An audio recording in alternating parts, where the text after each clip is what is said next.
Okay, good afternoon. Welcome to the May Historic Preservation Commission meeting, and thank you for joining us today, and thank you for your patience. We have quorum. We're going to get started. My name is John Milner, and I'm chair of the Historic Preservation Commission. We do have a full agenda, and it's always our goal to get everyone out of here in a timely manner. As a reminder, please limit individual conversations during the meeting. This ensures commission members and applicants can hear one another. Please remain quiet until you are called upon. When you speak at the podium, please state your name and address for our records. Before the commission votes on each item, I will ask if any members of the public wish to speak. Speakers are given 3 minutes to relay information to commission members. Please be thorough, but also mindful of your time. The agenda and documents for today's meeting are located on the PrimeGov site. If you're following online, select Agenda on the right side of the Historic Preservation Commission meeting to see items being discussed. Written comments received more than 24 hours before today's meeting are posted online and were shared with commission members. At this point, new materials may not be shared with the commission. So if you brought handouts, examples with you, please keep them at your seat as we cannot accept and review. I repeat, we cannot accept new information to review in today's meeting that was not submitted previously.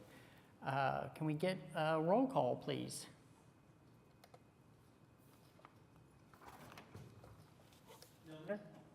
Present. Jordan. Present. Ramey. Present. Whitley. Present. McBride. Present and apologetic. We have quorum. Okay, we have quorum. Thank you. Procedure for today's meeting are noted in the agenda. For anyone unfamiliar with the process, please refer to the procedures section.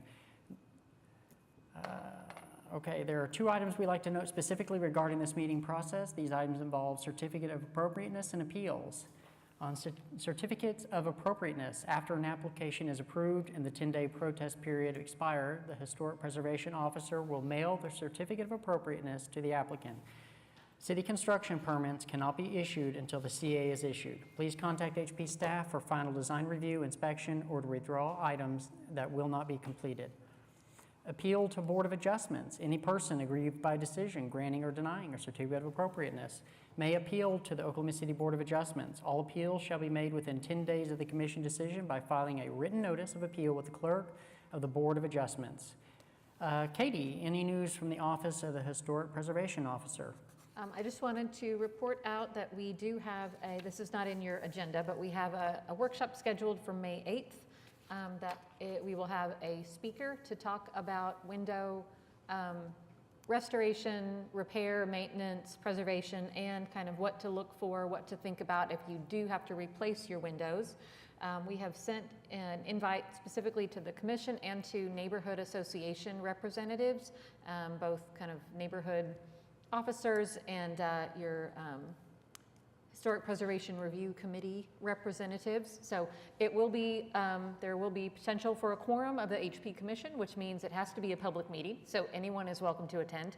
But in particular, if you are in those 2 categories of a commission member or neighborhood association representative, we would love to hear from you to know that you're attending, because we would like to feed you and we want to have enough food. So just please take a look at your calendar, look at that email, and let us know before the end of the week if you plan to attend that workshop next week. Okay, thank you. Next up, acceptance of minutes. Have commissioners had a chance to review the minutes from the April 3rd meeting? If so, do we have any questions or perhaps a motion to accept or modify? I will motion to accept. Motion by Commissioner Jordan. Do we have a second? Second. Second by Commissioner Whitley. All commissioners, please vote in PrimeGov.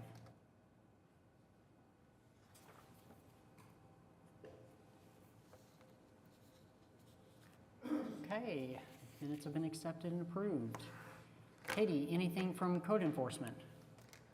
Nothing particular to note on the code enforcement report. As always, if there are items there that you have questions about or items that you think should be there and they are not, feel free to contact staff, either HP staff or the Action Center for more information.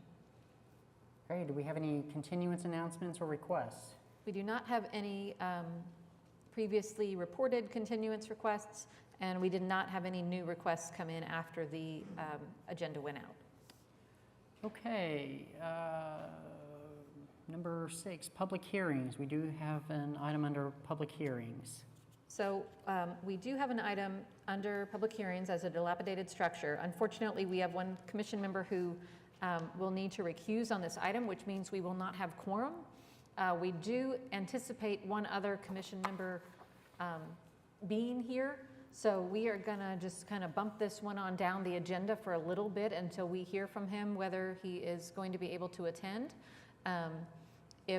If we don't end up getting a quorum for that item, then we will have to delay it to the next meeting. I'm very sorry for the folks who came specifically to hear that item and speak on that item, but we unfortunately can't take action if we don't have a quorum present. So we will, with that said, move on down the line to the next agenda item, the consent docket. Okay, and there are no National Register nominations, Correct. Okay. Consent docket. It appears we do have one item on the consent docket. And this just to, why it's on consent docket, even though it's a brand new house, this was already approved before. The CA has expired and they are still working, so they have come back to get a new CA for exactly what was already approved. Okay, So that's a vote to Yeah. approve the consent docket. yeah, commissioners, do we have a motion to approve the consent docket today? I will motion to approve the consent docket. Okay, we've got a motion to approve by Commissioner Remy. Do we have a second? I will second. Second by Commissioner Jordan. All other commissioners, please vote in prime gov.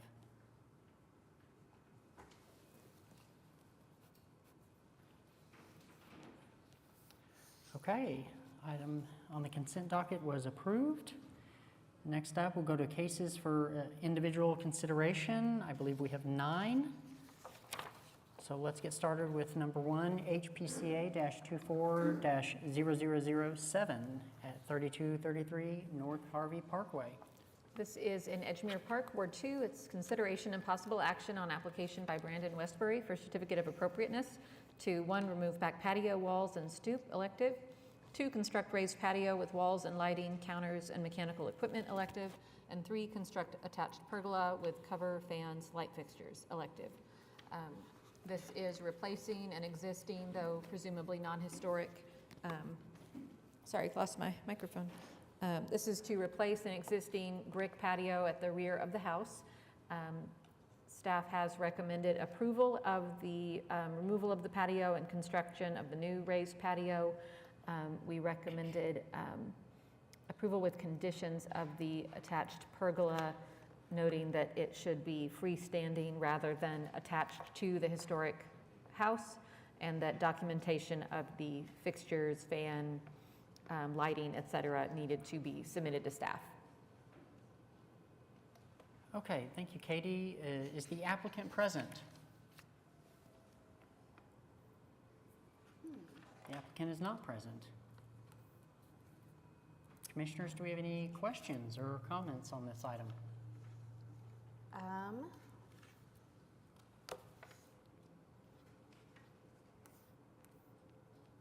I don't. I agree with staff's findings. So in the absence of an applicant, we could approve items 1 and 2 and continue item 3 to give them an opportunity to respond to those comments. Okay. I would be in favor of that if you guys are comfortable with it. Okay, so for HPCA 24-00007, I would motion to approve items 1 and 2 with the specific findings in the staff report. Okay, we've got a motion to approve. Do we have a second? I'll second.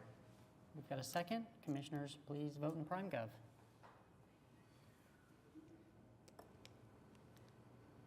Okay, regarding the same HPCA number, I would motion to continue item 3 with the specific findings and additional information noted in the staff report to the, let's see, what is it? June 5th? It is, sorry, let me double I check. think it's June 5th. It would be June 5th, yeah. June 5th meeting. We've got a motion to Second. continue and a second. Commissioners, please vote in prime gov.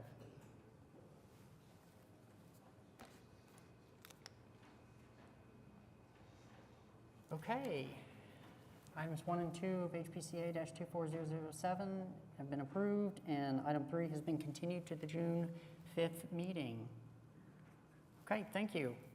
Next up, number 2, we have HPCA-24-00020 at 928 Northwest 25th Street. Katie, what can you tell us about this project? This is in Paseo, Ward 2, consideration and possible action on application by Daniela Lara, Custom Pro Roofing and Solar for Wayne Richards for certificate of appropriateness to install solar. I think the commission has seen this property once before. They have revised the proposal to locate the solar entirely on the flat or very shallow sloped roof of the detached garage at the rear. Based on staff's assessment that will not be visible or would be very minimally visible above the edge of the roof, we have recommended approval of that with the condition that the mechanical equipment be screened. I would add, if not screened, relocated to a place on the structure where it can be screened. This photo shows where their existing mechanical equipment is, which is where they would prefer to also connect the solar, but that is fully visible from the street. So that screening would need to be designed and documented and submitted to staff. Okay, is the applicant present? Okay, please step forward and please state your name and address. My address, Yes.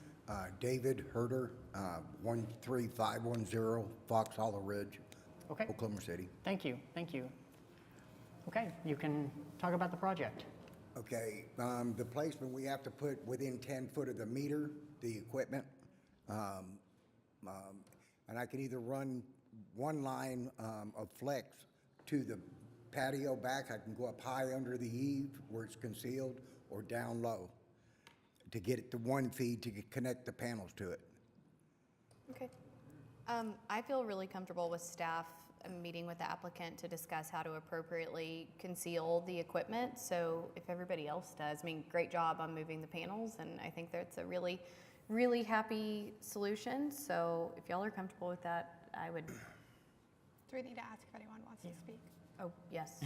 Sorry, I know we'd add the Okay, letter. thank you. You can sit Sorry, it down. felt Do so we- uncomplicated there for a minute. I know. We're like, okay, yeah, let's do it. Do we have any members of the public that would like to speak on this item?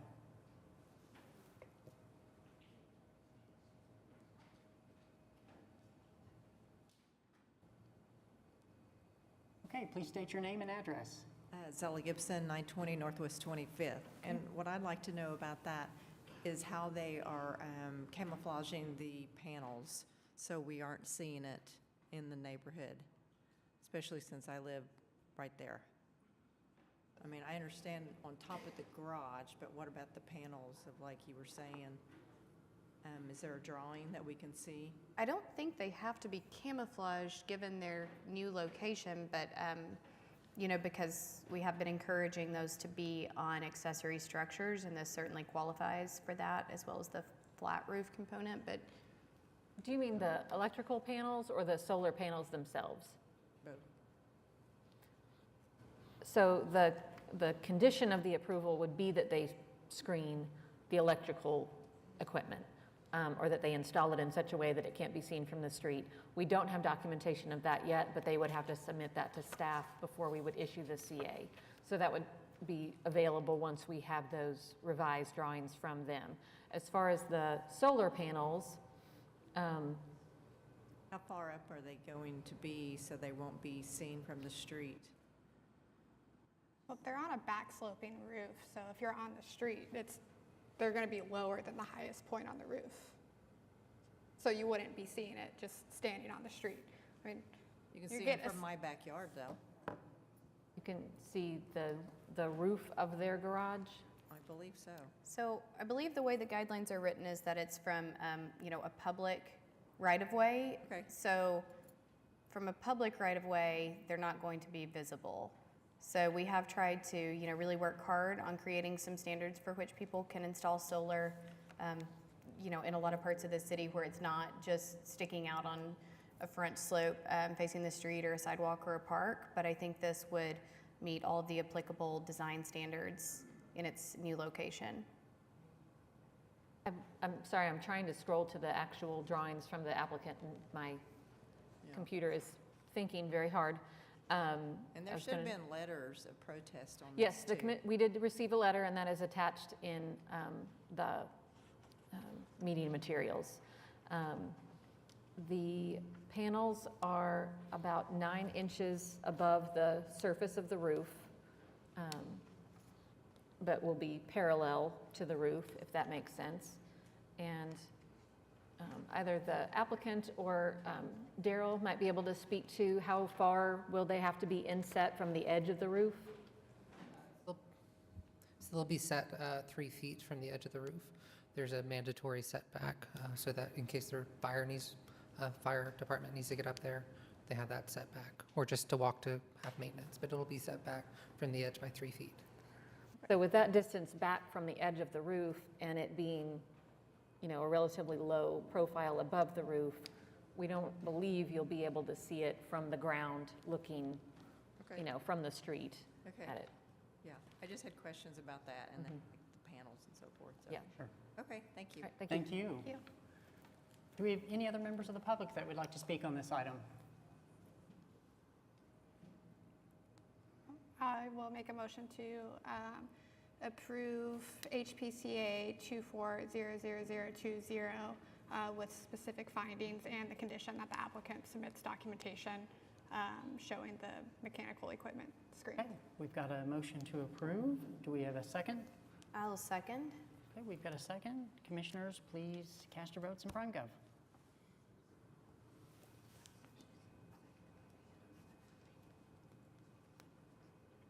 Yeah, it might.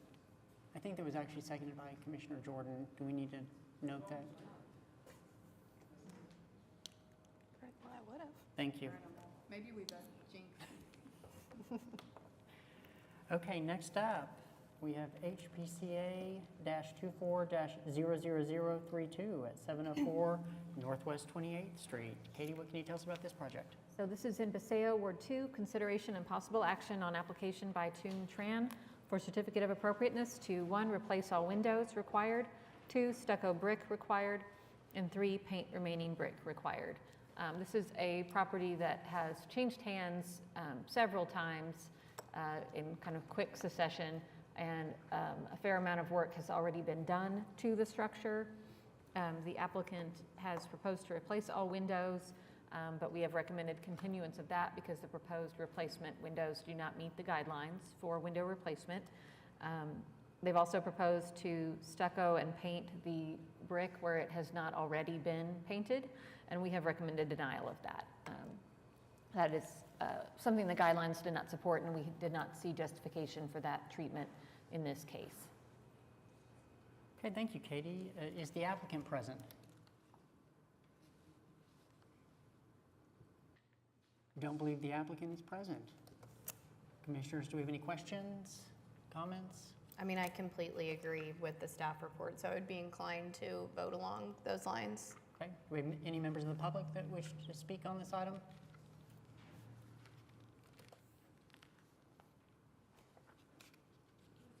Hi, please state your name and address. Tammy Donnell, 601 Northwest 27th. Thank you. You're becoming as frequent as Marva. I know, I'm sorry. I own a house down in the 600 block on 28th. This house has been in decline for a long time, so please don't let him stucco the exterior. It could be such a nice looking little house and has such character, but unfortunately, there's a lot of camouflaging and patching and all kinds of stuff. So I just hope you can make them do the right thing. So that's all. Thank you. Thank you. Any other members of the public wish to speak on this item? There being none, commissioners, do we have a motion? Sure. For, let's see, HPCA 24-00032, I motion to continue item 1 with the specific findings in the staff report to the June 5th meeting. Okay, I we've guess got, that's it for that one, sorry. yeah, that's right. I'll second. We've got a motion to continue by Commissioner Jordan. We've got a second by Commissioner Remy. Commissioners, please cast your votes in PrimeGov.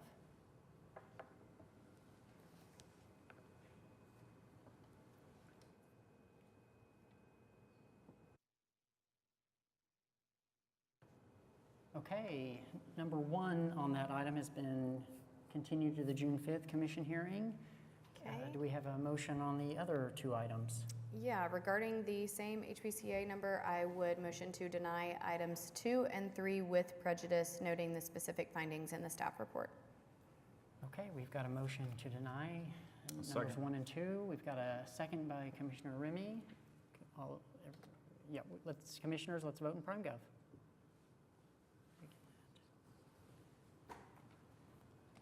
Okay, on that item 2 and 3, appears has been denied with prejudice. Okay, thank you.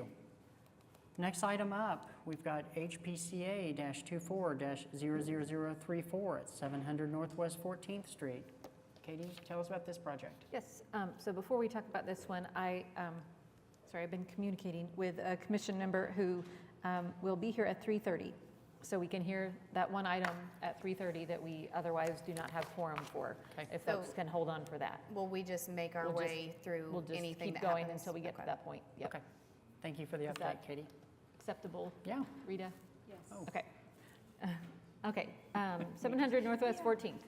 Heritage Hills Ward 6, consideration and possible action on application by Shane Lebeth, Cornerstone Architecture for Anna Davis for a certificate of appropriateness to 1, construct accessory building with brick counters, chimney, and appliances. The commission heard this a month ago and continued it with the request that some revisions be made to the design. The applicant has made those changes as discussed, and we have recommended approval with the condition that they use architectural grade shingles for the roof and some specifications pertaining to the lighting in the structure. And those are both things that can just be submitted to staff for confirmation. Okay, Katie, thank you. Is the applicant present? Welcome. Hey, Please- guys. Please state your name and address. Shane Lebeth, 3241 Southwest 93rd Street. Okay, thank you. And since our last meeting, we met with multiple members of the Heritage Hills Design Committee, and we discussed our concerns or their concerns and our design goals, and we redesigned the roof. And good news is, the committee really liked it, and the resulting design, we believe, will be a really nice addition to the Davis property and the neighborhood, and happy to answer any questions. Okay, thank you. Commissioners, do we have any comments or questions for the applicant? I think it's lovely. I like it. Sarah likes it. I think it's really cute. I think it's much more appropriate for the historic neighborhood. So I am overall, I mean, I read the neighborhood comments that it's maybe a little bit taller than usual, but those are awfully tall houses over there as well, and it does abut kind of a transitional district. So no issues from me.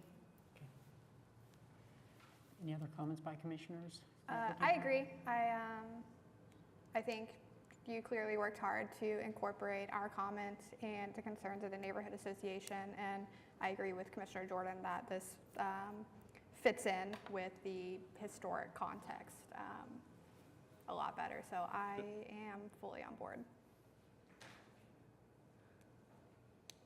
Okay, let me ask for public comments. Do we have anybody from the public here that wishes to speak on this item? Okay, it appears there's none. Commissioners, do we have a motion? I will make a motion for HPCA 24-00034 to approve item 1 with the specific findings and unique circumstances noted in the report, with the condition that the applicant provide cut sheet for the architectural grade shingles, and that the color spectrum of the can lights will be limited to golden. Okay, we've got a motion to approve. Do we have a second?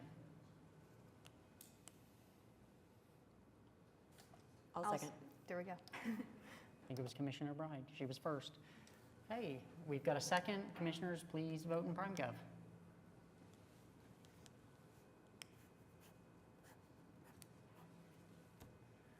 Okay, that item has been approved. Thank you.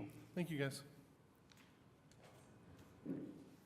Okay, next up, we have HPCA-24-00038 at 1525 Classen Drive.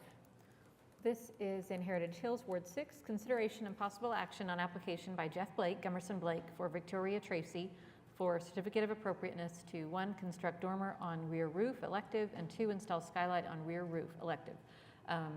Fun fact, this is not the second, but the third time that they've applied for this exact CA, and it's been approved exactly like this twice before. So we did recommend approval. It's just taken some time to get this project completed. The one condition that we did have, some of the window documentation that we had from the original approval, those exact window types have kind of changed their documentation and some of their specs. So we wanted to add a condition that the glass will be clear glass, not colored, transparent, et cetera, as the guidelines require, and staff can work through that with the applicant to make sure we get what we need. Okay, thank you, Katie. Is the applicant present? Okay, the applicant is not present. Commissioners, comments, questions?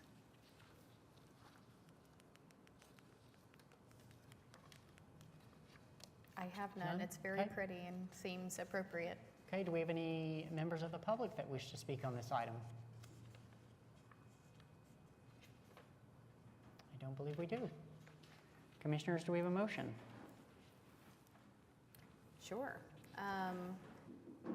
Regarding HPCA 24-00038, I motion to approve items 1 and 2 with the unique circumstances and conditions noted in the staff report, as well as the agreed upon condition that the glass will be transparent and that that documentation will be submitted to staff. Okay, we've got a motion to approve by Commissioner Jordan. Do we have a second? Second. Seconded by Commissioner Remy. Commissioners, please cast your vote in PrimeGov.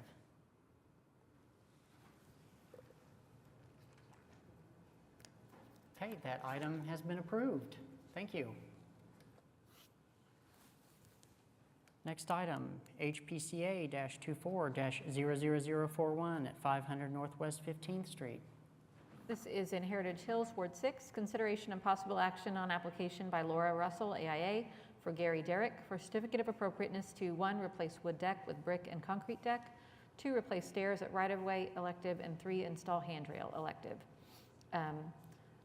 Staff has recommended approval of the replacement of the deck with the brick and concrete deck. This is at the rear of the house and attaches to an existing previously constructed addition. Staff did recommend approval with conditions of the installation of the stairs, that it may increase in width if necessary, but that it retain the squared off configuration of the existing stairway rather than fanning out to create a curved stair.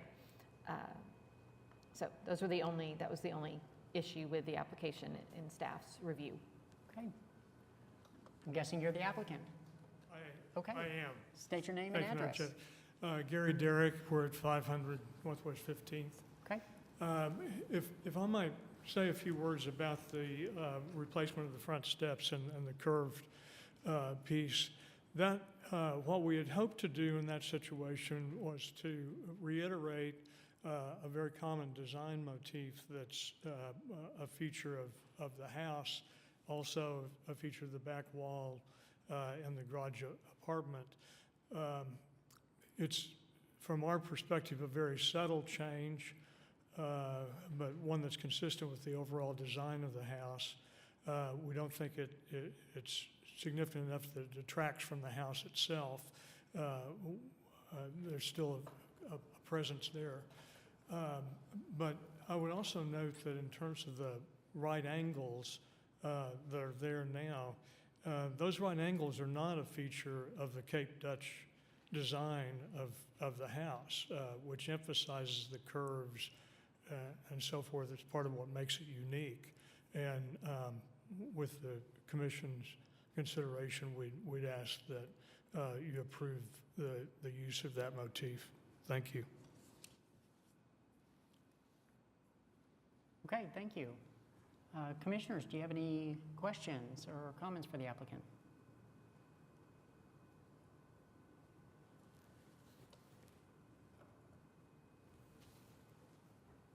It appears there are none.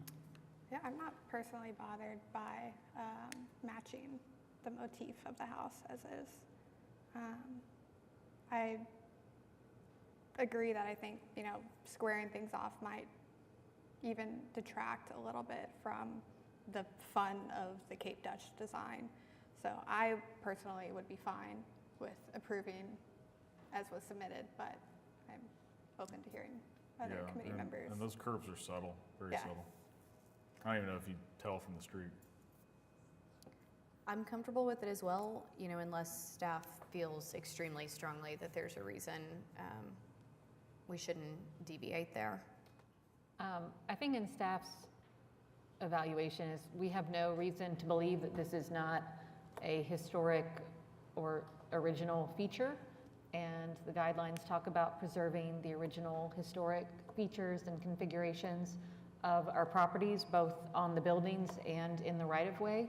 When we look up and down the blocks in our neighborhoods, typically houses might have more elaborate stairways at the front porch, but those yard steps from the public sidewalk to the walkway are typically squared off and simple.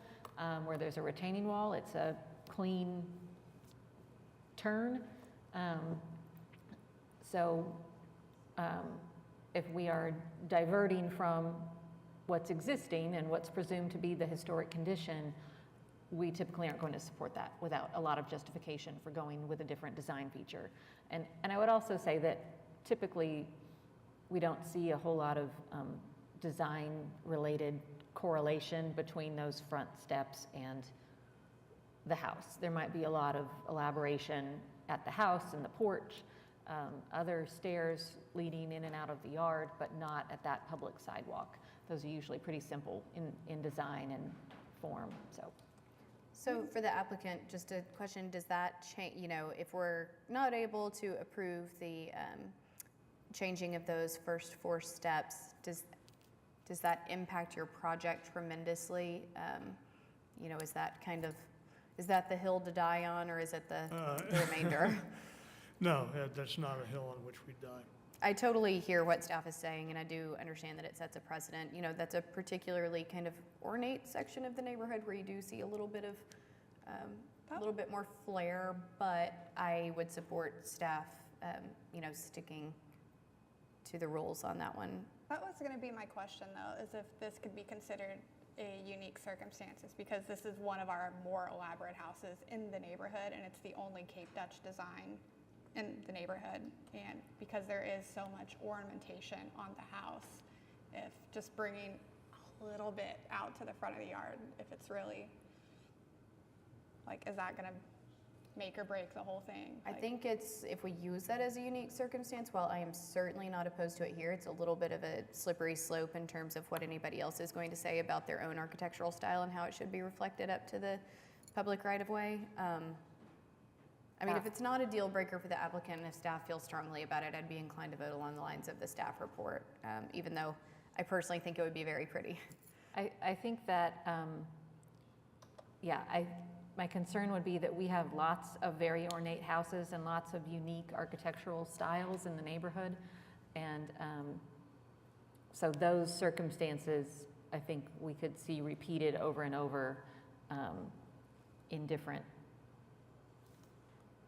that everyone would say, well, I'm the only XYZ style in the neighborhood and I have a grand and elaborate home, so you know what I mean, if that makes sense. All right, you got me. Okay, commissioners, any other questions for the applicant? If not, I'm going to ask if there's any members of the public that would like to speak on this item.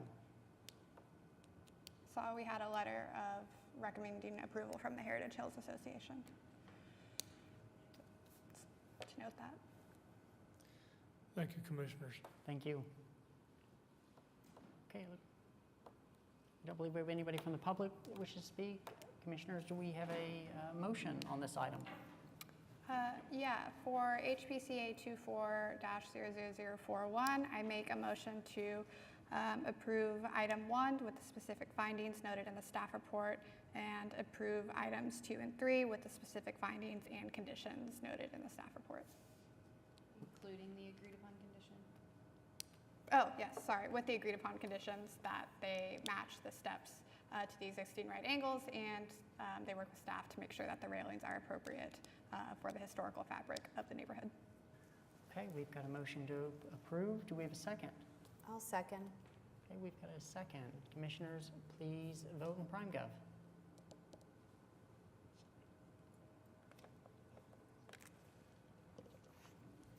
Okay, that item has been approved with conditions. Thank you. Okay, next up, we have HPCA-24-00043 at 2121 Northwest 27th Street. This is in Shepherd, Ward 2, consideration and possible action on application by Jonathan King, Perfect My Home, for Peter Marks for certificate of appropriateness to 1 replace garage elective. Staff recommended approval of this with the condition that the applicant reduce the size of the proposed garage to match the size of the previously existing garage that was recently approved for demolition. The applicant has sent over some revised drawings just today in response to that condition, but I think wanted to talk through the proposed size versus the reduced size with the commission before agreeing to that. Staff also wanted to note that kind of running on a parallel track to the garage demolition and new proposal was the administrative approval of a swimming pool, and that is not fully captured in your staff report. We do have photos of it, and it is shown on the site plan associated with this project, but your lot coverage information is not reflective of the recently installed swimming pool. Okay, Katie, thank you. Is the applicant present? Okay, please state your name and address. My name is Peter Marcus. I'm the homeowner at 2121 Northwest 27th Street, Oklahoma City, 73107. Okay, thank you. And our initial approval to demolish the garage was both its condition, but also to make it deeper for modern vehicles. The example I gave in that approval was that if my wife were to get the newest Highlander, it wouldn't actually fit because it's 6 inches longer. So just to have a safer garage, our initial proposal that you may have in front of you was to expand it by 4 feet deeper, which of course would be much more than needed. In response to the staff request, we sent over a design that actually makes the garage narrower, and a benefit there is that the garage is no longer also serving as a fence with our neighbors.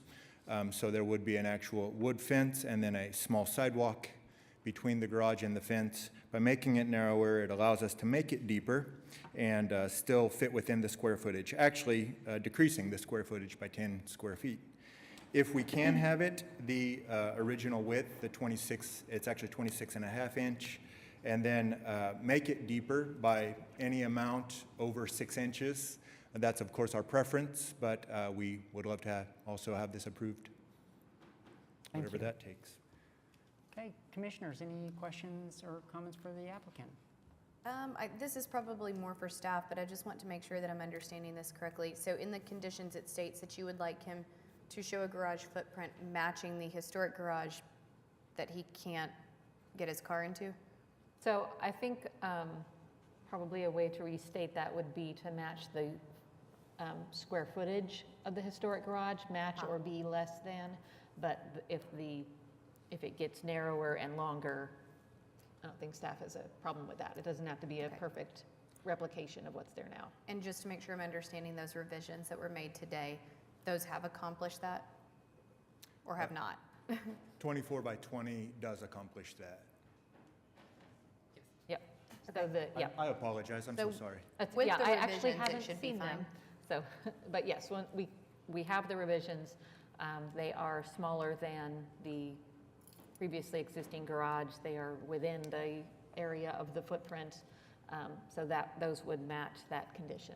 Would that have been administratively approved or on the consent docket if it had been submitted that way the first It go very around? well might have been on the consent Okay. docket, yeah. Well, then I would certainly motion to approve it. If I may offer an additional, the garage itself is actually oversized per the Historic Preservation Code, because initially it was a living quarters, separate square footage of a garage. Now it's all just one single building, and now it's in the landfill. So that's why the size of it really is, seems like a moot issue, especially considering you wouldn't see the expanded size from the street. Making it deeper and keeping it at the 26-foot width. Okay, thank you. One thing I will add, it looks like the second condition was that the applicant confirms proposed cladding material. It's not vinyl, but I'm seeing on his drawings that it's called out as concrete fiberboard siding. Is that accurate? Clad in concrete fiberboard, yes. Okay. I mean, yeah, that's fine. I think now we don't need to do either of the conditions, right? Do we need to word something regarding the revised application, or do we just leave it alone? I mean, we're not really voting to approve exactly what's here. So With the agreed upon condition that the you could revision is insert to. that it's to match the size, the square footage, match or be less than the square footage of the historic garage. And then I would leave the condition regarding the cladding material, just so that we can confirm that we have what we need to go into the certificate of appropriateness regarding that. I mean, we verbally confirmed, but just so we make sure we have the appropriate documentation. Okay, thanks. Oh, on that, I only included that condition because I think as one of the elevation drawings, it mentioned vinyl siding. So I just wanted to be absolutely clear that there wasn't going to be any vinyl siding, but that was just the confusion, and that's why there's that condition. Okay, thank you. Oh, it sure does say that. Sounds like it won't hurt anyone to leave it there either if you've already satisfied it, so. Okay, do we have any members of the public that wish to speak Thank on you. this item?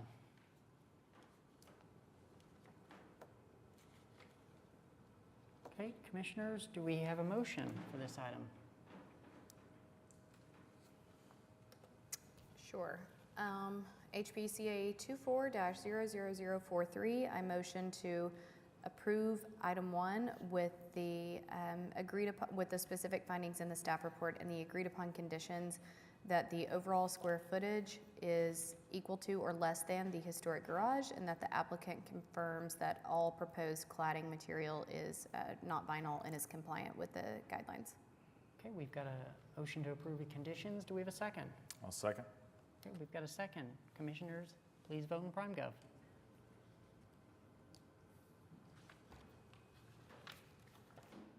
Okay, that item has been approved with conditions. Thank you. Next item, HPCA-24-00044 at 225 Northwest 27th Street. This is in Jefferson Park, Ward 2, consideration and possible action on application by Efren Loria for Maria Claraval for certificate of appropriateness to 1 construct addition to portico share required. It's required because the work has been initiated. Staff did not recommend approval on this item. We have some pretty clear guidelines about the preservation of historic portico shares and the addition of portico shares where they did not exist historically. I believe we recommended a continuance on this to allow for the applicant to make revisions, come up with an alternate plan for trying to accomplish, trying to meet their needs. My understanding is that the applicant was not going to be present today, that we heard from them that they would not be here, but so staff recommended continuance. Okay. Is the applicant present? Katie, you would be correct. It appears the applicant is not present today. Commissioners, do you have any comments or questions on this item? Well, I do, but there's nobody here to really ask them of, so I would say let's just continue it. Okay. It's not going to be approved today, seemingly. Okay, do we have a motion to continue this item? I will motion to continue HPCA 2400044 until the June 5th Correct. meeting. Okay, we've got a motion to continue this item to the June 5th commission hearing. Do we have a second? Second? We have a second. Commissioners, please vote in PrimeGov.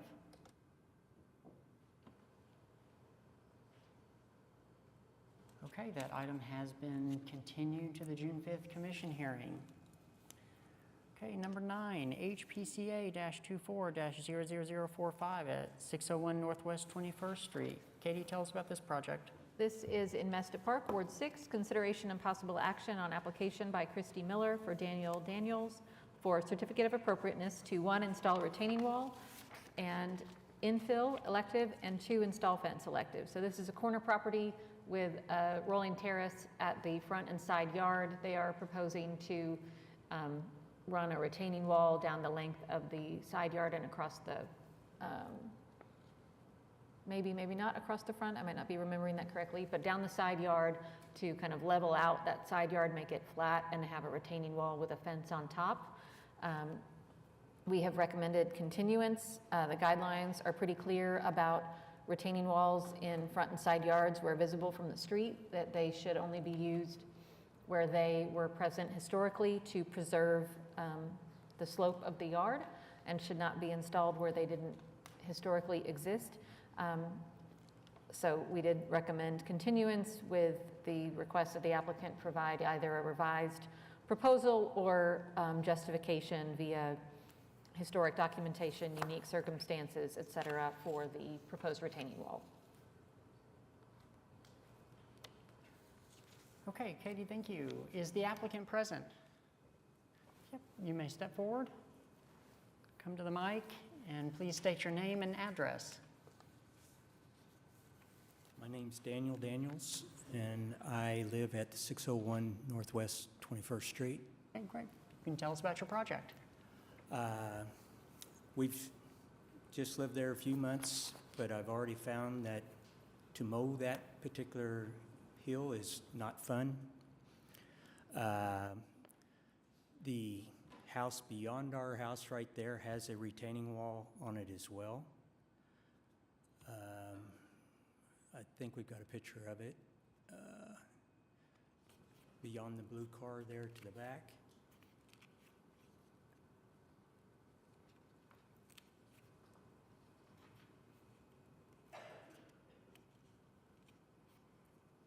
Right there. And we're proposing one similar to continue on. It also, whenever it rains, it washes dirt out of our yard into the street right there. And we thought with a small retaining wall, it would catch that and drain properly. Okay. Commissioners, do you have any questions for the applicant on this project? I don't have any particular questions. I mean, you know, we do have some slopes like that throughout the neighborhood, especially in Mestet and Heritage, I would say. But without any signs of like structural deflection that's being caused by the yard washing out, I would kind of find it hard to do just as a convenience item for mowing, though I certainly understand it. I've got one too, so I hear that, but I don't know that I could get there without some urgency. Yeah, unfortunately, I don't know that the guidelines support it. It's an alteration to the kind of public right-of-way. Although I understand wanting to have a larger backyard and more privacy, and there's a lot of personal reasons why you'd want it. I just don't know that it's supported.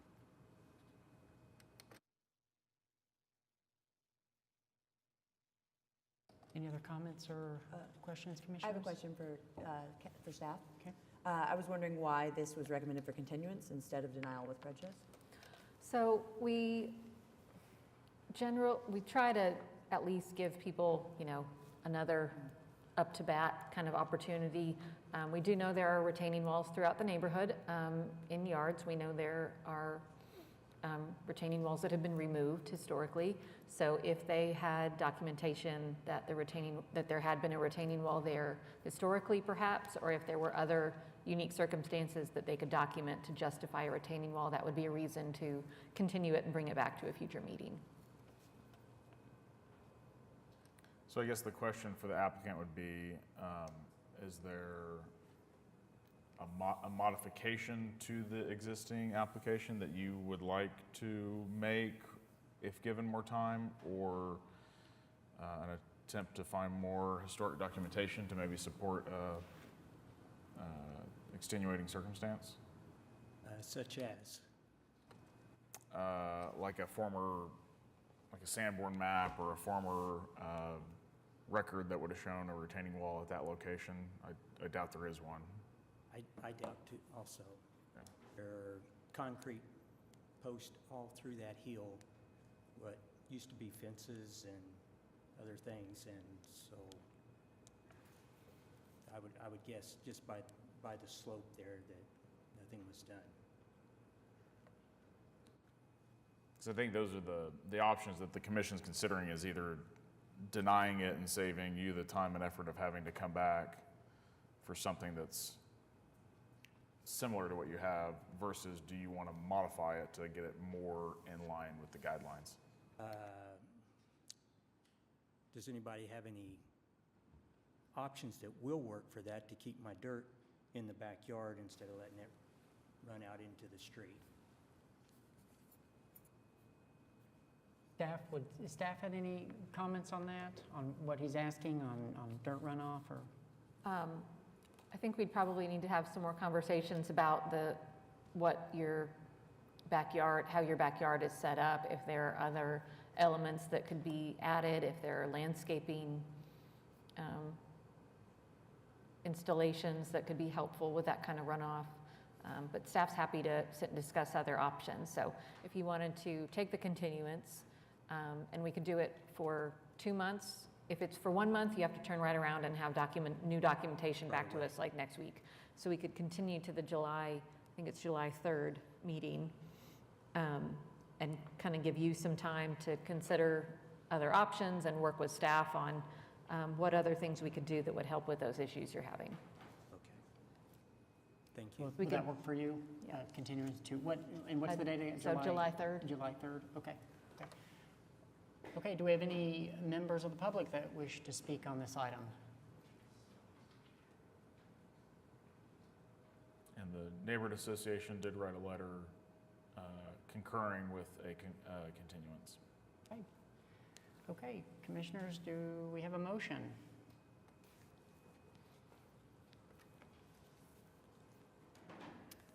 I will make a motion for HPCA 24-00045 to continue to the July 3rd meeting. Second. Okay, we've got a motion to continue. We've got a second. Commissioners, please cast your vote in PrimeGov. Okay, that item has been continued to the July, I'm sorry, is it 3rd? Yes. You said July Yep. 3rd commission hearing. Okay, thank you. Okay, that gets us through individual items for consideration. Next up, we're going to go into other business. So we'll start with A, BOA-15599 at 305 Northwest 25th Street. This is Jefferson Park, Ward 2, consideration and possible action on an application by Alyssa Dyer for recommendation to Board of Adjustment regarding a special exception for home sharing. As you can see, we have a whole batch of these. So I'm going to make my home sharing speech one time and not every repeated time. All of these are in districts that have an HL overlay. So the HP provisions that you have to be on site at the time of rental, that it has to be your primary residence, don't apply in these neighborhoods. But because this is not the applicant's primary residence, they're required to get a special exception, and special exceptions have to come to HP for a recommendation. We have not seen any indication on this proposal that they would be doing anything to the property that would be inconsistent with the historic preservation guidelines or would adversely affect the district. So we did recommend a recommendation of approval. Okay, is the applicant present? Yes. Okay. My name is Alyssa Dyer, And your address? 1316 South Youngs Boulevard. Okay. Do you have any comments on this item before the commission? I don't remember if it's, so my application today is for 305 and 305 and a half, which is upstairs. One of those had a note from a neighbor that essentially said, hey, I'm okay with this being approved. Just make a note about the parking across the street not being available for the Airbnb guests. Totally great with that. I already updated the listings online, but beyond that, no comment. Okay. And yes, this is an existing duplex. And the way the special exceptions are structured, they have to do 2 applications. So they have 2 BOA numbers, even though it's the same building, one for each unit.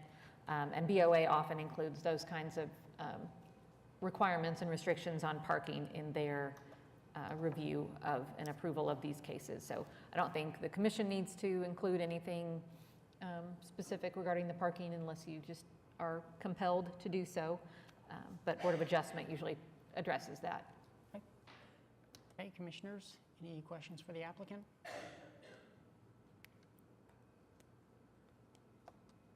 Okay, thank you. Very Do we good, have thank any members of the public that wish to speak on this item? Okay, no members of the public have comments.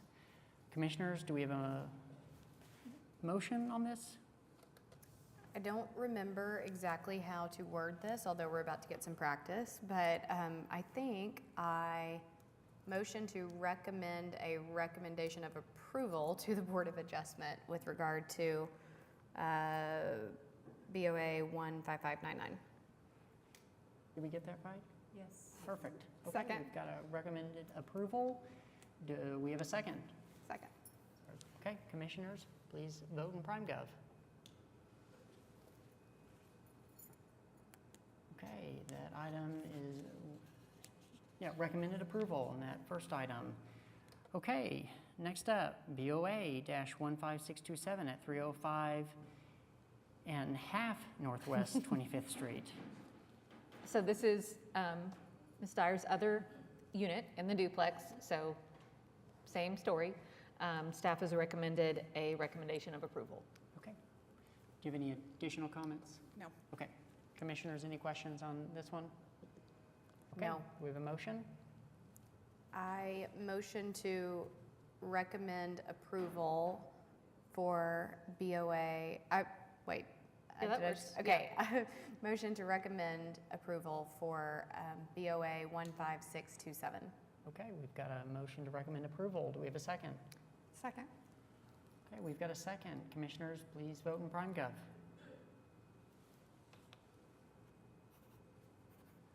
Okay, we have a recommended approval on that item as well. Thank you. Thank you all.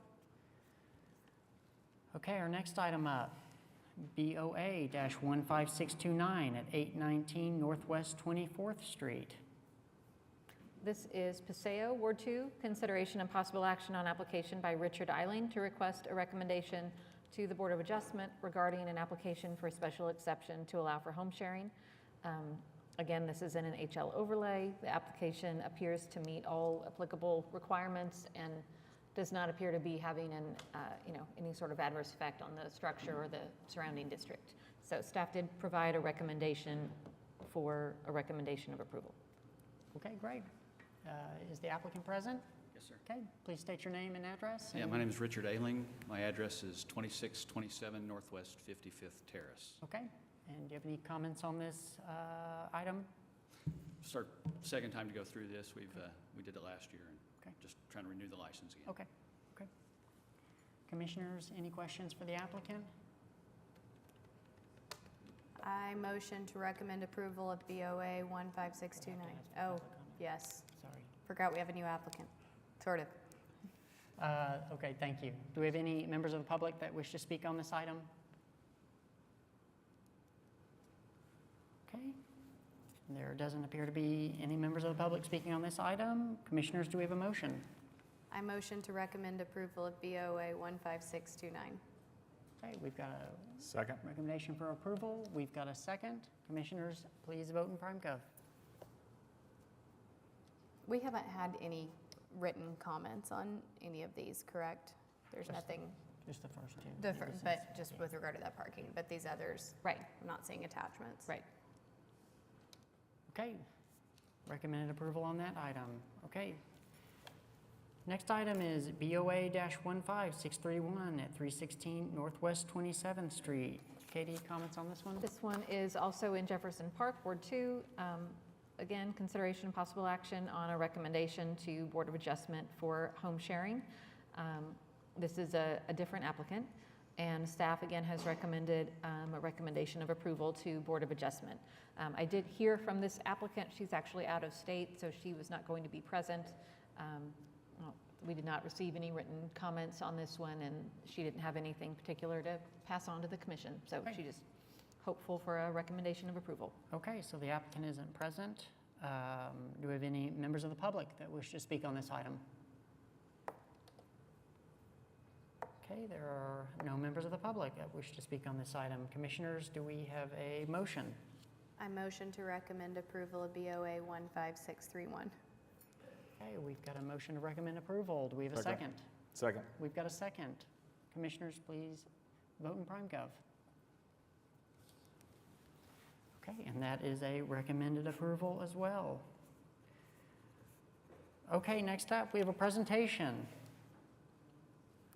So this is actually not by staff. The next one's by staff, but this one is by a property owner, future applicant, for informational purposes only regarding a potential rezoning for the Walker project from North Walker to North Dewey and Northwest 24th to Northwest 25th Street. The applicant will provide more detail, but essentially they are contemplating a rezoning and wanted to get some information in front of the commission and some kind of feedback from the commission before formally applying for that. Wonderful. And we should have their presentation up for, yes, okay. Okay. Please state your name and address for the record. I didn't want Sarah to be disappointed today, so Marva Ellard, 1521 North Chartel Avenue.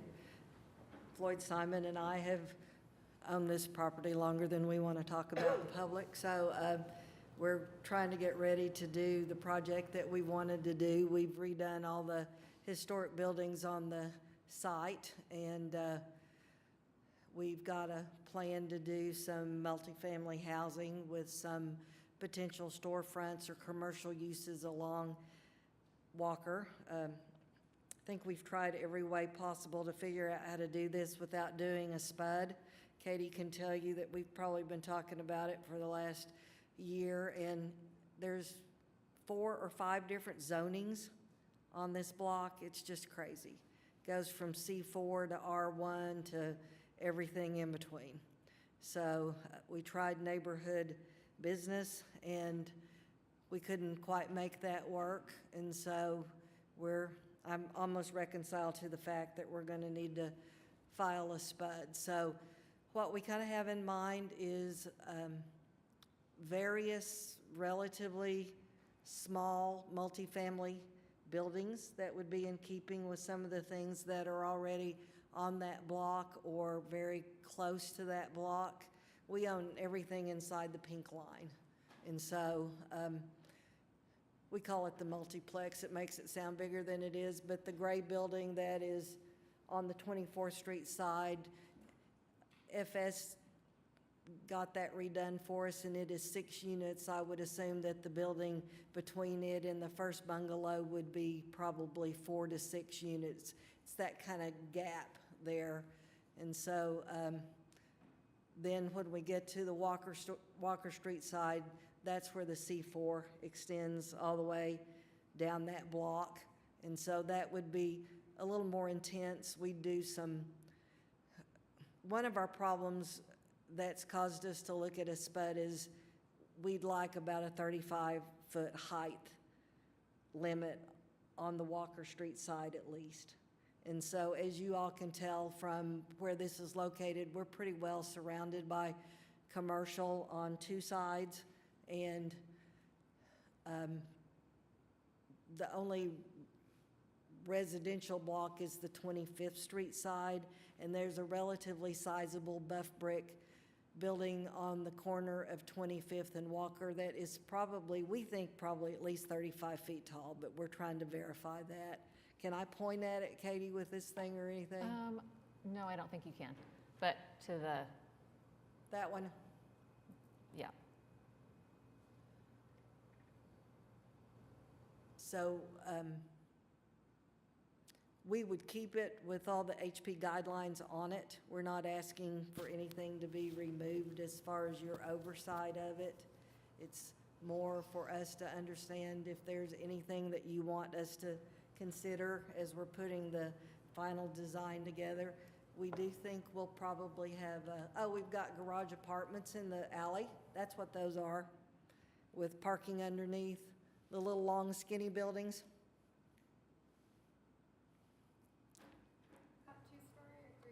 Two.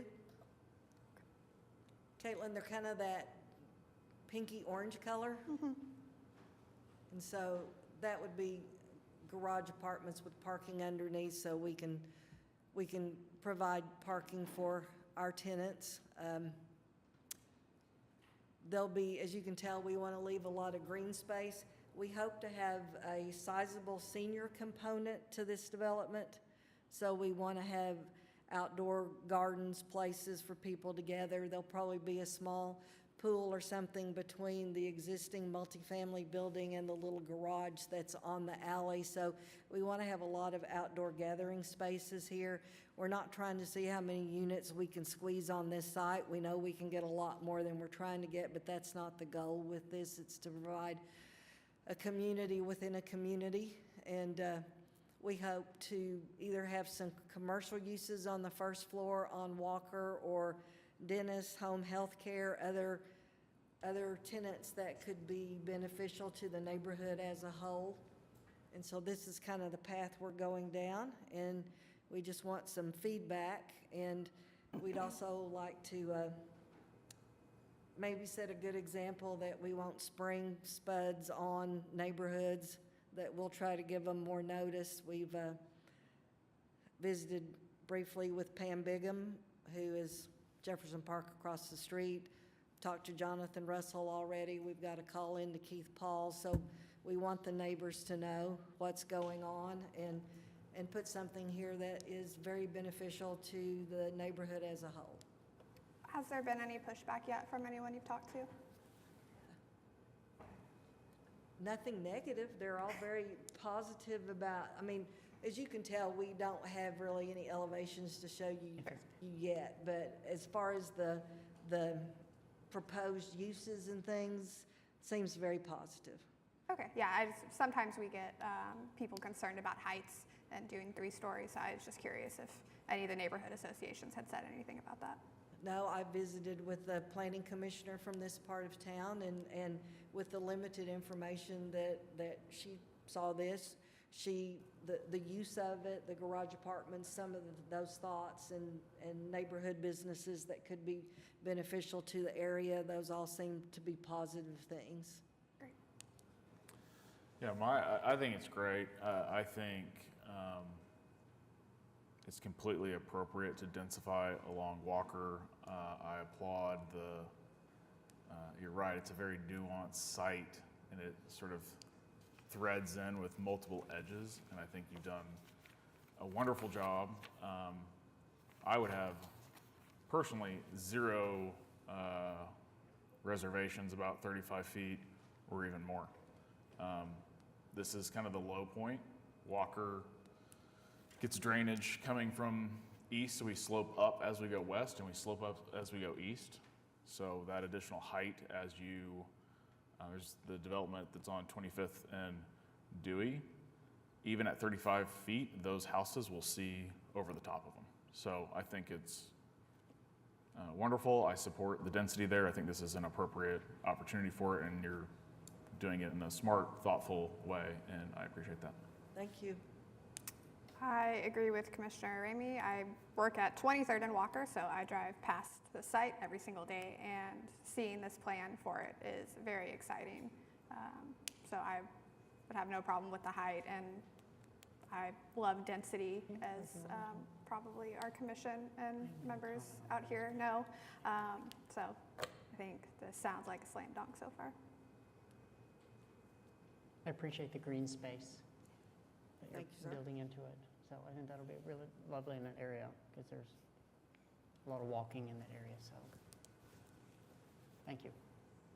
Well, then we'll just proceed onward and bring more detail to you when we have it, and we'll probably start working on a SPUD application. Okay. Thank you for hearing us. Marvin, Thank thank you. you for the presentation. Okay, we actually have another presentation. Oh, I turned my mic off, sorry. We have another presentation. This one is by staff, and this is for informational purposes only. Katie? Yes, so we started quite some time ago discussing some updates to the guidelines to address solar.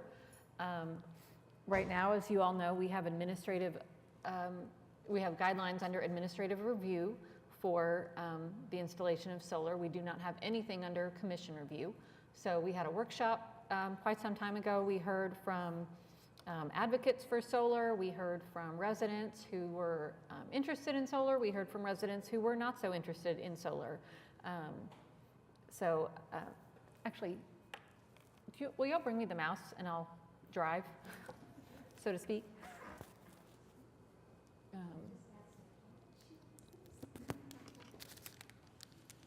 Thank you. So we had a workshop a while back for the commission that we ended up not getting a quorum at, and we thought we would just put this on at the end of an actual HP meeting in order to hopefully snag a couple more people and present this and get some more feedback from the commission and maybe from residents.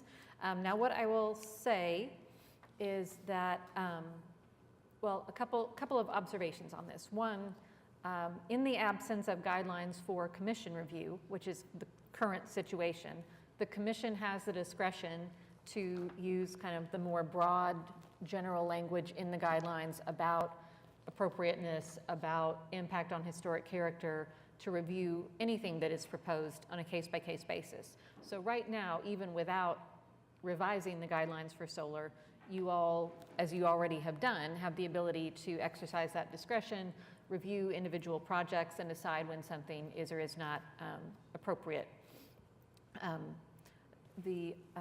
So that is my lead-in to, we will probably not move forward with additional revisions to the guidelines, to other sections of the guidelines, or with the actual adoption process to revise the guidelines until a little bit later this year.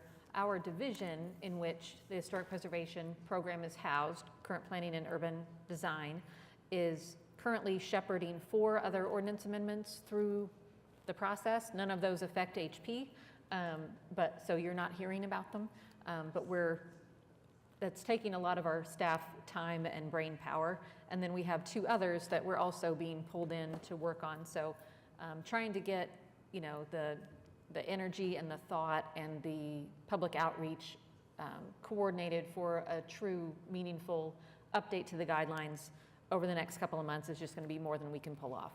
But we will get these other ordinance amendments done, and we will get back to this to respond to all these questions people have had. But with all that said, I'll quickly go through kind of what we've come up with to this point, and then happy to hear from commission members about any other thoughts, or from members of the public. So this is what the administrative approval guidelines currently say, and we've talked about these lots of times. What we have looked at doing is adding language to make clear that historic building materials should not be damaged or removed, including roof materials, chimneys, dormers, et cetera, in order to install solar, and that and to address the importance of minimizing the appearance of associated equipment, not only the solar panels, but the mechanical equipment that goes along with those, as we talked about in the application today. We have tweaked some of the current language to make distinctions between roof-mounted solar as opposed to solar that is on the ground or in other locations, and to address visibility from different locations, whether that's in front of the property, opposite side of the street, public right-of-way, side streets, corner lots. And then for ground-mounted, again, clarifying the locations from which visibility is to be evaluated, heights, et cetera. And then there's a guideline that's currently in the section on accessory structures that addresses solar and mechanical equipment that we just copied and pasted over into this section so that those would all be captured in one spot. I think she just had to finish something. So I'm just going to kind of zip through quickly now that we have quorum for that one other item. We then crafted some commission review guidelines for roof-mounted solar when it is in a visible location, where it should be placed, how it can be screened by existing architectural features, side-facing slopes of the roof. Would it be appropriate to table this for the moment now that we have a commission member so that we can get to, okay, we're going to press pause and go back to our dilapidated structure. Okay, so we're going to bump up back in the agenda to number 6, public hearings. Letter A, dilapidated structures. We have one item I just do. in that category. I will be recusing myself. Okay, we've got, yep, go right ahead, thank you. Please note her. Okay, and this is, This is C24-17972 at 2522 North Chartel, Paseo, Ward 2. Request to receive Historic Preservation Commission comments regarding the structure in process of being declared dilapidated by the City of Oklahoma City. Oh my. Keith, I broke something. What did I do? This is why I'm not allowed to touch the PowerPoint. Oh, gosh. Now you've broken two. Yes.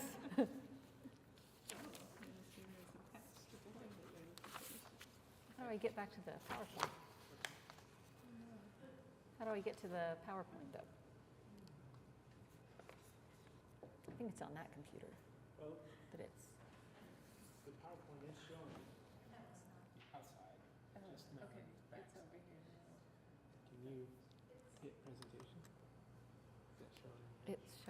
It's showing, that's what it's showing on presentation. Sorry, technical difficulty.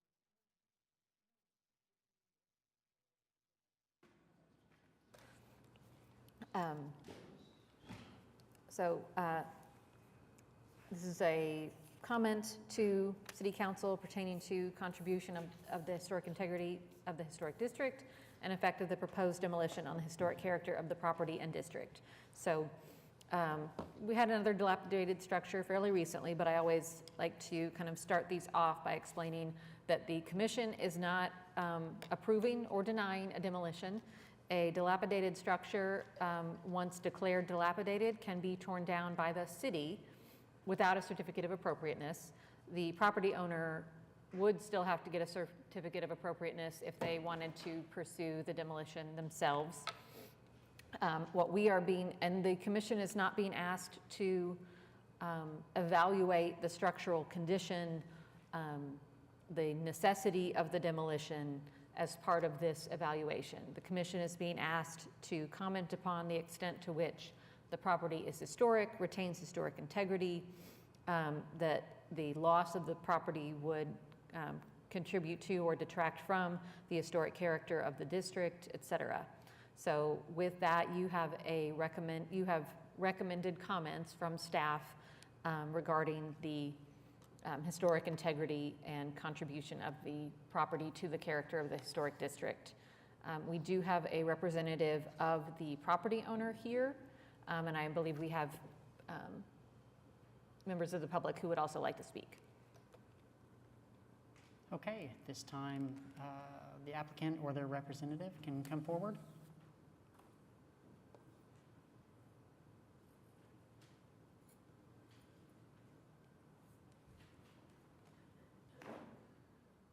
Okay, and please state your name and address. Sure. Cooper Hahn, 522 Colcord Drive, and I want to make it clear I am not the applicant. I'm a representative of the property owner. The applicant, of course, is the city inspector. who determined that this needed to be brought before you. I know this commission has become familiar with this property over the last couple of years through various applications, I believe. The last application was an application by my client for the demolition of the church that was heard back in December. I'm not going to go over, that was a pretty extensive hearing. I know this commission heard a lot, but I just kind of wanted to update the commission what's been going on since that time. Shortly after that December 6, 2023 hearing, my firm was engaged to try and figure out a path forward. An appeal of that denial was originally filed. We later withdrew that appeal because there were some issues brought up by this commission that we thought needed addressing, and in order to do so, we retained an engineer, Tim Johnson of Johnson Associates, who's here with us today, to look into those issues, try and get those answers for this commission. And we understand that the condition of the structure itself is, not really at issue before this commission. Of course, the condition of the structure is why we are here today. It's why we received a notice for this hearing, and it's why the city felt compelled to bring this before you before we actually had the opportunity to resubmit our application, because that is why we withdrew our appeal, and that is why we retained an engineer to address those issues. We intended on resubmitting an application for demolition, but essentially the city decided that this was an imminent threat to public safety and beat us to the punch, so to speak. What this commission is here to consider is whether the structure is contributing to the historic integrity of the district and whether demolition will adversely affect the historic character of the property or district.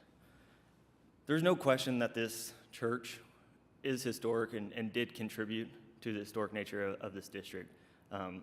Unfortunately, it no longer does. This commission has already deemed this property to be an imminent threat to the public health and safety.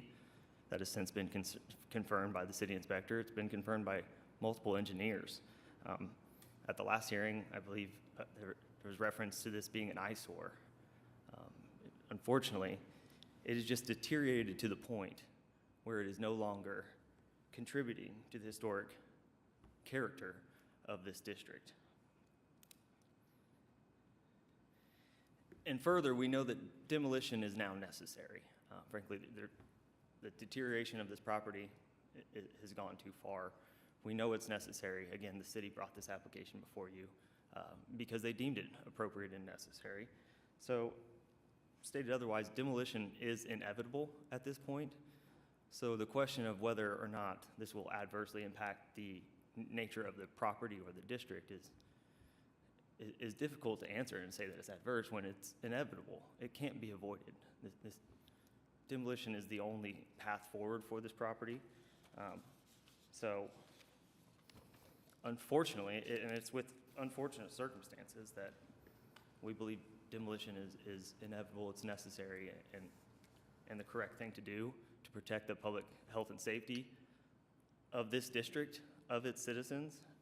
So with that, we would ask that this commission be supportive of the city's application to move forward with demolition and essentially not adopt the comments set forth in your staff report. Again, I know the condition of the property is not at issue, but Mr. Johnson is here to answer any questions should this commission have any. I'm also available for any questions, and I appreciate your time, and I certainly appreciate the commissioner making herself available to have a quorum today. Thank you. Thank you. Commissioners, do we have any questions for applicant's representative? I do too. Yeah, a question and a comment. I think we might be, I think you might be mischaracterizing the comments about imminent health and eyesores, because I don't really recall that being the commission's description of what they thought this building was in December. But my question is, you keep saying that it's inevitable, that there's no path forward. The last time this was heard by this commission, one conversation that took up quite a bit of our time was the possibility of whether this would be sold to somebody willing to purchase it and take a different path. And the answer from the property owner was that yes, they were open to having that discussion. So it's hard for me to kind of get on board with the notion that, I mean, demolition by this group may be inevitable, but I'm just not understanding where the disconnect between the end result of that conversation and this new conversation is. And can I jump in real quick just for my own clarification? So code enforcement is the one who brought this application and not the actual property owner. Correct. So if we were to deny this from code enforcement, but later the property owner comes to us and asks for demolition, could that could still be considered at that time? We don't approve or deny with this. We Make a recommendation. comment, and we actually aren't even making a recommendation. We're not even being asked to make a recommendation to council on whether or not to declare it dilapidated. I mean, you all can include anything you like in your findings to that effect, one way or the other, but we are not being called upon to either support or oppose the dilapidated request, only to comment upon its impact on the historic character of the property in the district. So yes, you can put forward whatever comments and findings you like to council at this time. And then if for some reason it does not proceed with demolition via the dilapidated structures process and someone comes back at a later date with an application by a private property owner to demolish it, you all can still take whatever action you see fit at that time. Okay, thank you. Yeah, I think this is a tricky one because, and I know I've said it before, but the disrepair of this building predates the current ownership when the parish owned it. So this has been a struggle of a property, and I think multiple people have attempted to buy it. This particular property owner did. I think a lot of effort has been put in to try to salvage it. I think it's to the point now where in an ideal world, it's going to take somebody that isn't looking at it from an economic perspective to salvage this building. I think making it an economically viable, which is in our purview, but it's a reality, saving this building and doing it in an economically viable way, I think is a very tall task. Well, economic viability is in our purview under certain scenarios, right? There are things that can be submitted and valued. So, I mean, that is something that we can look at, and it's never been submitted to us. There is an economic review board that this body could send a matter to. And then a board, a committee is convened, and they make that very determination whether or not it's economically I mean, it viable. very well may not be economically viable, but it is something that we can consider, and we have not been given those parameters. But yeah, I think it is in disrepair. I think it is historic. I think it does, if you were to tear it down and rebuild it the exact same way that it was or refurbish it, I think that would add value to the neighborhood. I think all those questions, I think everyone's on the same page about. I think it's just, how does it get done? And can it get done? Or does it just sit like this for 5 more years? 2 more years? 10 more years? So to follow up on my question for you is, and I'm sorry, you're not really the applicant, just where did that conversation go that we ended on in December? And I was going to say, maybe some of the public could answer that too. As far as I know, I mean, we were engaged to explore options moving forward. I think our client has invested a lot of time and a lot of money into making the entirety of this property work. They are now on their, second engineer to determine how and what can be done with this property. And what can be done is demolition, essentially. We've discovered that is the only path forward. Was the second engineer hired to find solutions for saving it? Or was it under, I understand why from the developer's standpoint, like it's obviously desirable to tear it down and redevelop the site. I totally understand that. But, if there is interest, he expressed publicly a willingness to engage in conversations about transacting this innovation. So it's just really important to me to understand where that conversation went if we're talking about the only path forward being demolition. And I'm not sure exactly what conversations were had regarding potential options of purchase. I know that he's, again, invested a significant amount of time and money into developing this entire site, which of course started with keeping the church if possible. He discovered that's no longer possible, so there's really no way that he cannot take a giant loss to sell something that he, in good conscience, and multiple engineers have told him it can't be renovated without demolishing the entire thing anyway. Okay, I think we've got some members of the public that would like to speak on this item. I'm going to ask that they, one by one, step up to the podium. And remember, state your name and address, and please try to keep your comments at 3 to 5 minutes. So, I have to sign in again. Marva Ellard, 1521 North Chartel Avenue. As most of you remember, Dr. Ice and I have been involved with this for quite some time.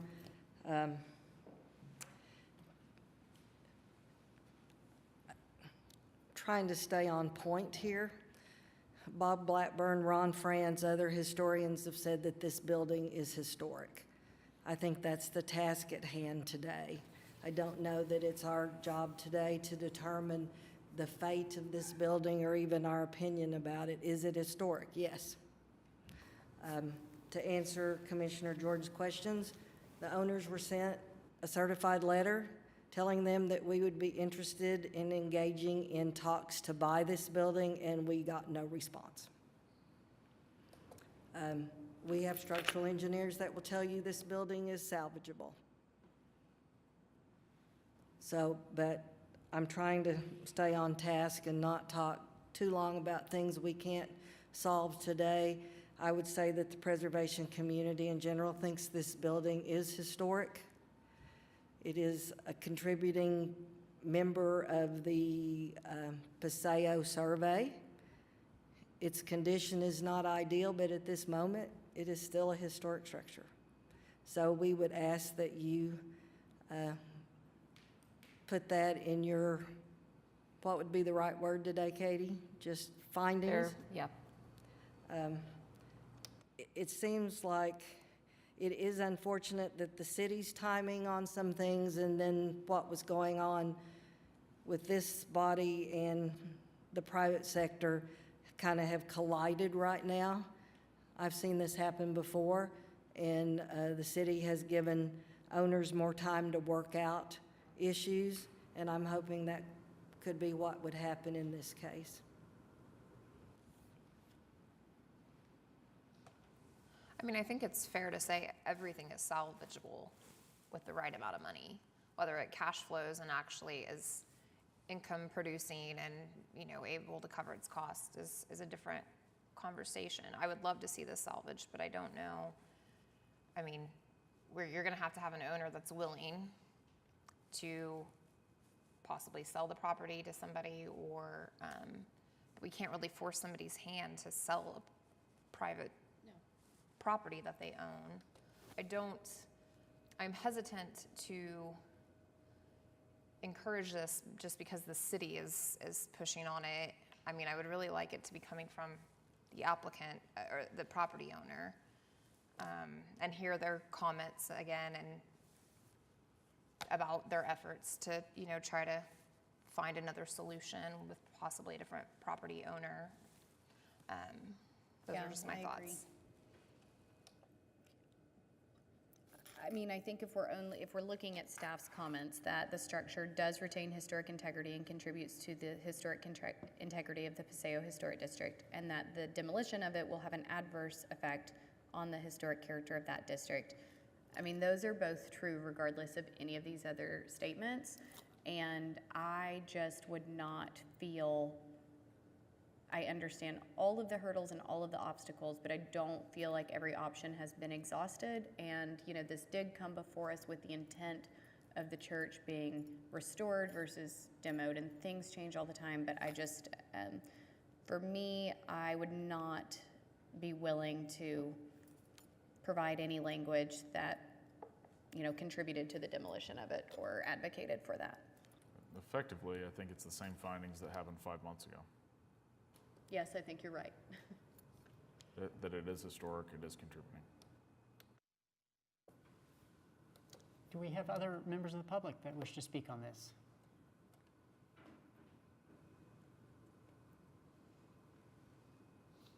Okay, please state your name and address again, if you could. Sally Gibson, 920 Northwest 25th in Paseo. And this church is down from my house, and it means a lot to the neighborhood. And it is historic, and I mean, you just can't bring it back if you always tear down. I mean, that's why we're here. I mean, HP is to save historical buildings. And a lot of the neighbors sent in letters, so hopefully you have that as well. And I just think it's a waste of the city's time, and that there are other avenues to go through it. And I get the point of you can't make an owner sell, but, you know, when it comes to Paseo wanting to save this historical building, then I think it should be held highly. So I appreciate your time. Thank you. Okay, anybody else from the public wish to speak on this item?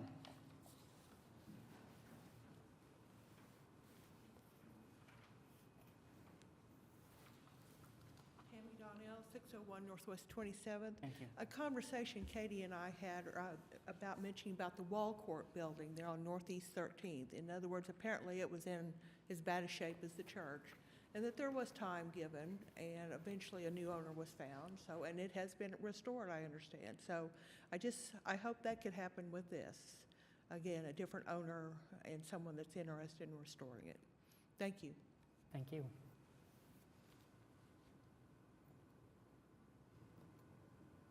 Okay, any other members of the public wish to speak? I have I guess a question, and I don't, since you're not, to your point, the applicant, or the property owner, I don't know if anybody can speak to this today, but I guess one thing that's kind of interesting, I was thinking about the Wall Court building when you mentioned that. It's a great example.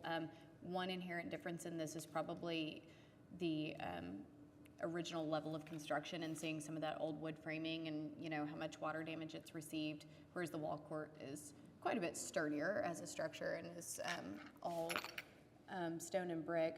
So why haven't we seen any proposed modifications of this building, that would salvage a lot of really interesting historic components? It's just kind of dawned on me that while a lot of this may not be salvageable, we've not really seen any attempt at modification, only demo.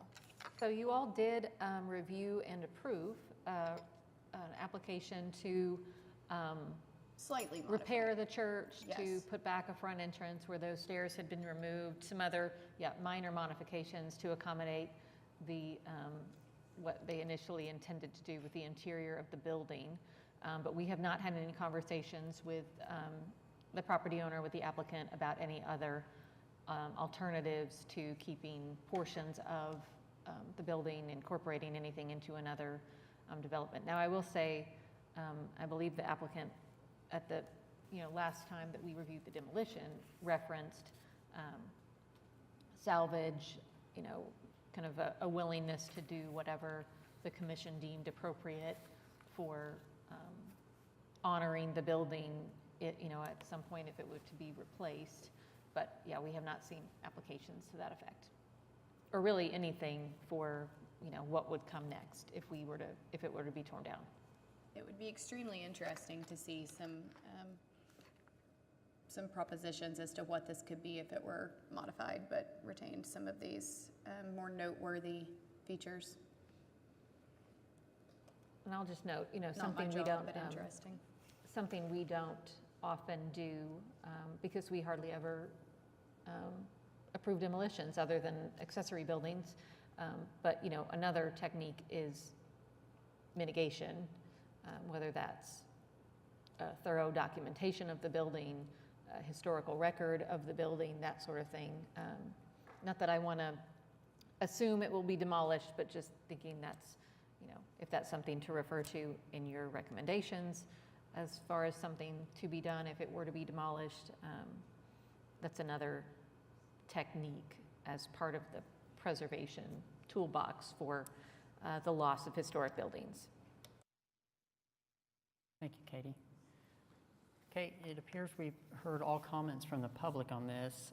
Katie, can you just kind of remind us as commissioners what what our process here on motion or forwarding comments? Yep, so you would just be making a motion to forward the following comments to the city council, and you could either say the comments as noted in the staff report, you can read the comments, you can add to the comments, whatever you think is appropriate.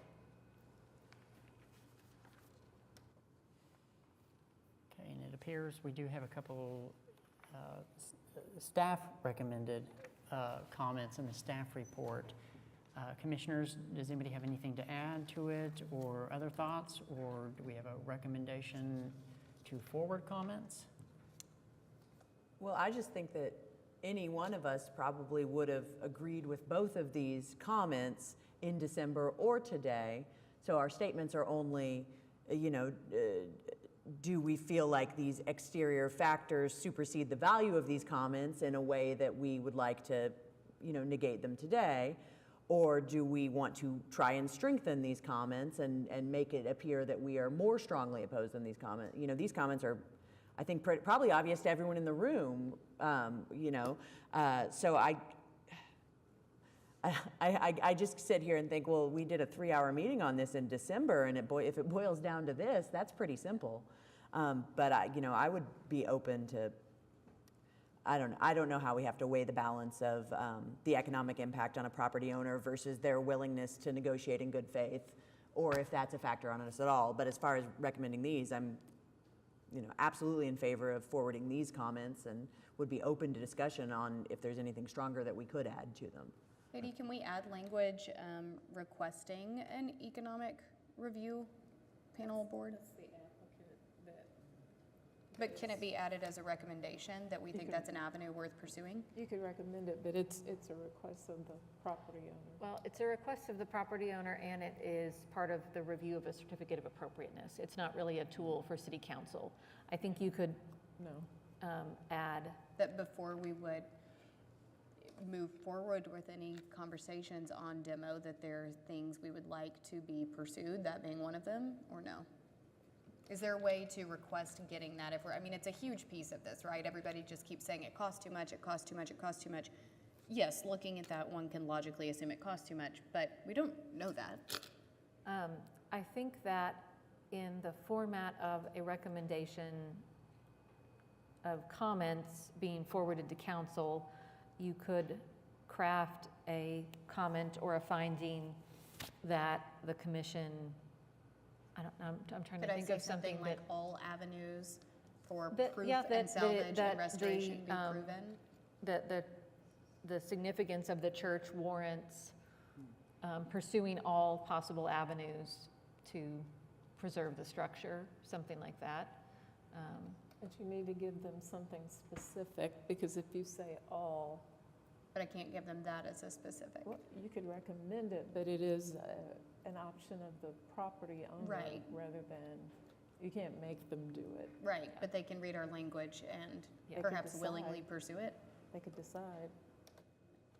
Okay, and what is the official name of that? Is it the Economic So Viability I'm Review Board? not sure what quite to say, because what we're referring to is the convening of an economic review board if someone requests that demolition be approved under the criteria that there is no viable economic use of the property. And that is language specific to the HP Commission's review process. So I think for council, it would need to be something a little bit more general that, So just like that I it's said, proven? evaluation of the economic circumstances of the property be conducted, or something to that effect. And in that instance, they would not necessarily be compelled to do that. So it could be a recommendation that they pursue it. Or a request, but you couldn't force them to do it because it's their Or is option. it like an if-then? Like if this is considered for demolition prior to historic preservation, strongly recommends. Due to the significant historic nature of this building, historic preservation feels that. Basically, if that's the proof if of it. that's the reason, before you approve that reason, validate it. I think it's one of a few things that need to be presented to us and explored fully before somebody just says, sure, we believe you, we take your word. To me, I mean, it is an actual path for an applicant to get a demolition, and it's not been satisfied, but it's been referenced endlessly. Side note, two things that I think would, to Ms. McBride's point, or Commissioner McBride's point, that should be added to these is noting that this was heard in December and denied demolition. I think that should be in here, and I think also noting the neighborhood's support in that case. Continued support. Would you like to take a swing at it? Oh, gosh, no. Okay, I'll give it a try. Do the whole thing? Okay. Sure. I motion in regards to HPCA-23-00156 that we forward the following comments: that the structure retains its historic integrity and contributes to the historic integrity of the Paseo Historic District. Number 2, that the demolition of the structure will have an adverse effect on the historic character of the district. Number 3, that the surrounding neighborhoods have shown a sustained and persistent attempt to ensure that every opportunity to maintain the historic integrity of this building is pursued, and therefore, if this building becomes recommended for demolition, we would request that first an economic impact survey is performed to determine the viability of structural repair and rehabilitation. Yeah, or a study, maybe, instead of a survey. Oh, study, yes, I meant to say study. Oh, yes, yes, and also we would like to forward the comment that in December, this demolition was heard and denied by the Historic Preservation Commission at that time. With the continued support of the. Yeah, I hit that she did. earlier. Yeah. Oh, you I hit did. that. Sorry. That one I got. Okay. We've got recommended comments to forward to, this is headed to City Council, correct? Yes. Okay, by Commissioner McBride. Do we need to get a second on that, correct? Okay. Do we have a second? I'll second. Oh, he can have it. Sure. Okay. I don't have anything popping up in PrimeGov, but Mine does, it says you're me. are we on the wrong one? Yeah. Am I? Well, I don't think so. I don't have anything to vote on Did either. you Yeah, put I'm in on computer. presentation? If you put in presentation, it'll show. Well, we need to be able to touch screen. What's that? Okay, we'll just do a verbal I don't have vote, anything so- either, okay, so. Okay, so we've got a motion of recommendations to forward to City Council by Commissioner McBride. I'm sorry, who seconded it? Commissioner Whitney? And we'll do a roll call vote. Milner? Okay. Say A? Yay. Yay. Jordan? Yay. Those were the only two I didn't have, so everyone else voted yay. Oh, okay, it was just us two. Okay. Okay, those comments will be forwarded to City Council. Okay, thank you, everybody. Okay, now we're going to jump back towards the end of the agenda. I think we left off number 8, communications and reports. Is that correct? Is that where we left off? So we were in the midst of the presentation regarding solar. Oh, that's right, okay.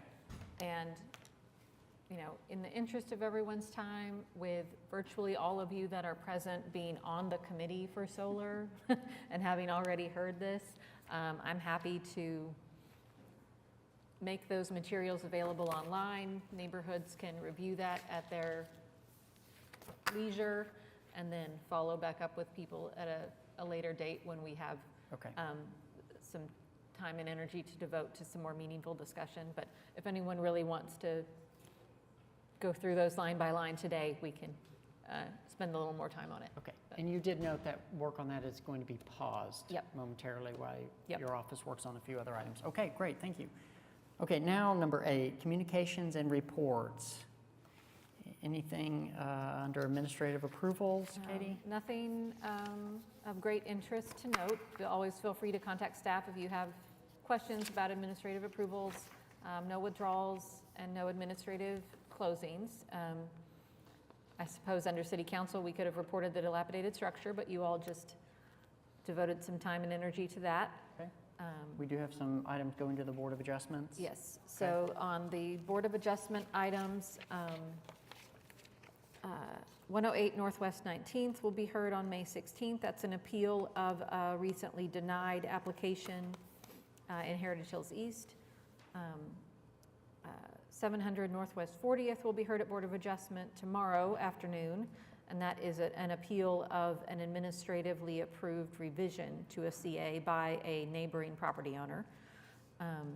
The third one noted there at 827 Northwest 17th, that appeal actually will not be heard tomorrow. They have at this time not been docketed for the Board of Adjustment due to issues with the submittal of a complete application. So they are on our agenda here, but they will not be heard tomorrow. Okay, anything from Planning Commission? Nothing really to note for, nothing at this time. Okay. I can tell you about all the ordinance amendments that we're, I will comment on one thing. We are, and we've already presented this to almost all of the design review committees. We are consolidating the other design review committees. We are going to go from 5 down to 2. So we will have Downtown Design Review Committee, which will oversee downtown and Bricktown.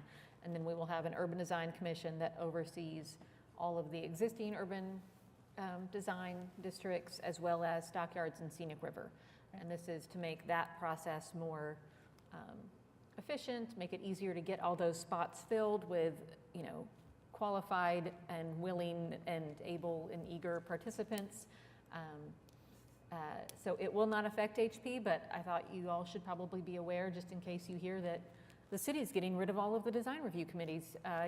You know the true story. We would so. be out of an unpaid job. Yeah, darn. When does that take effect, Katie? It is just now starting its way through Planning Commission, so it won't be in effect till the end of the summer. Okay. And we have no word on anybody to replace this open seat? I have not heard anything at this point. I think some folks have sent names along. I'm assuming he knows how hard it is to get quorum. Yeah. Okay, anything from Municipal Counselor's Office? Okay. Our next meeting date, the next regularly scheduled meeting for the Historic Preservation Commission is Wednesday, June 5th at 2 p.m. at the Municipal Building, City Council Chamber. New applications for this meeting were received April 30th, 2024. New information on projects continued from today's meeting to the upcoming meeting must be submitted to staff by 4 p.m. Tuesday, May 7th, 2024.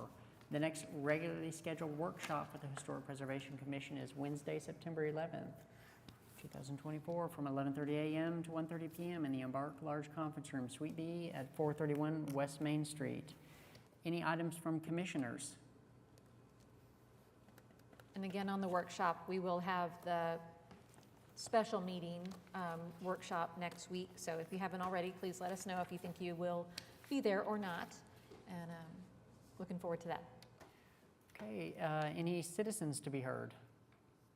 I don't think there are. Citizens to be seen. Okay, it's 4:11 and we can adjourn.